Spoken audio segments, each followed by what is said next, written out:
We all know that major chords are happy and minor chords are sad. But what do you do if you don't want to be happy or sad? So I write a lot of music for corporate video projects, and there are times when being happy and major is just completely inappropriate. Lung cancer is one of the main causes of death for adults over the age of 55.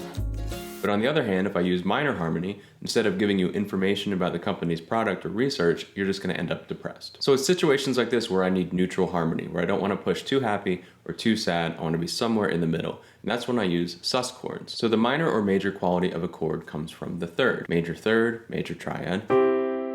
Minor third, minor triad. What you do with the sus chord is you take that third and you move it to either the second degree or the fourth degree.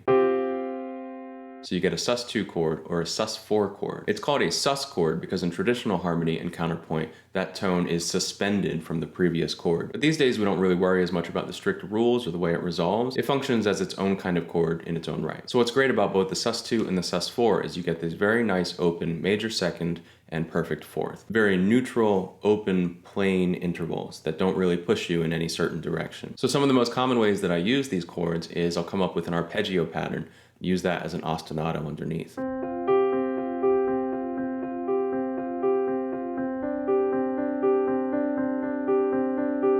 Or I'll take the notes from the chord and make a little melodic figure out of it.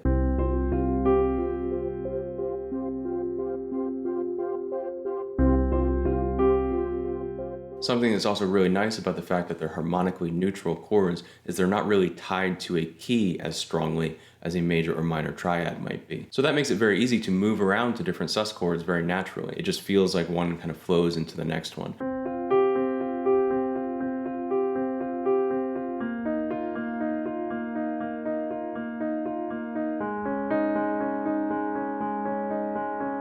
So it's very easy to have chord progressions and harmonic movement where it feels like you're still kind of moving forward, you're still going somewhere, without being so tied to the diatonic functions that you might find in a major or minor key. So I use sus chords all the time in my writing. I find them extremely useful, especially in a contemporary context where being explicitly major or minor can feel a little too on the nose. One last chord structure I really like to use is stacked fourths. So for example, you could have C, F, B flat, which is essentially a C7 sus4 chord.